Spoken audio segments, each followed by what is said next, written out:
কি কি বল? এখন এই আলমারিটা খুলে দেবো, তুই ঢুকবি? হ্যাঁ, ঢুকবি এর মধ্যে? হ্যাঁ হ্যাঁ, তাহলে খুলি। হ্যাঁ, এটা খুলে দিই, খুলি। হ্যাঁ, খুলে দিই।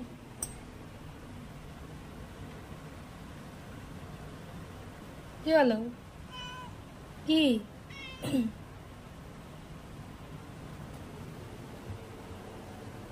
দেখি পারিস কিনা, খোল দেখি।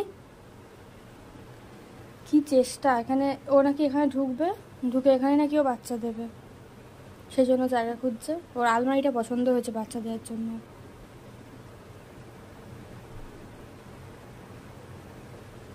হ্যাঁ,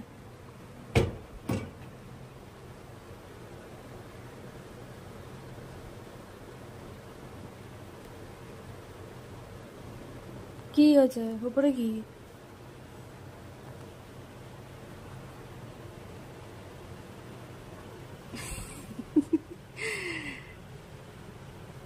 কি